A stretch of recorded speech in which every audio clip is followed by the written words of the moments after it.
Hi అండి. మా చిన్నోడిని తీసుకొని తిరుమల కాలేజ్‌కి ఎళ్తున్నానండి. అది ఎక్కడుందంటే ప్రకాశ్ యువతల ఉందండి పాకరాపేటలోని.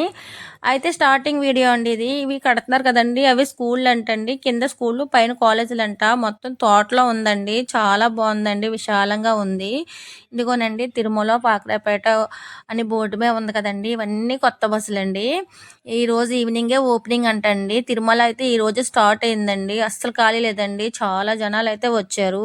మాకైతే టోకెన్ వచ్చేసి 197 వచ్చిందండి టోకెను. ఈవినింగ్ వరకు అక్కడే ఉండిపోయాము. చూడండి ఎంత విశాలంగా ఉందో, చాలా విశాలంగా ఉందండి. ఇది స్టార్టింగ్ వీడియో అన్నమాట. మీకు అందుకే చూపిస్తున్నానండి. ఎంత లాంగ్ ఉందో చూడండి. కాలేజ్ అయితే అసలు కనబడలేదు. లోపలికైతే వచ్చాము. కానీ ఇంకా మాకు టోకెన్ నెంబర్ చాలా ఎక్కువ ఉంది కాబట్టికి బయటే చాలా సేపు కూర్చుని పోయాం. ఈవినింగ్ వరకు కూడా ఉండిపోయామండి. మార్నింగ్ 9కి వెళ్ళేవాళ్ళం. ఈవినింగ్ 6 వరకు అయితే ఉండిపోయాము. అయితే ఇంకా అవ్వలేదని చెప్తే వాళ్ళు మాకు స్నాక్స్ ఇచ్చారండి. స్నాక్స్ అయితే బూరి, గారి, చెక్కల పొంగలి అండ్ శనగలు కూడా ఇచ్చారండి. ఇంకా అవే తినేసి అయితే ఈవినింగ్ వరకు అలానే ఉండిపోయామండి. ఈవినింగ్ 4:30 కల్లా మాకు టోకెన్ అయిందన్నమాట. ఫీజు అయితే కట్టేసి ఇంటికొచ్చాం.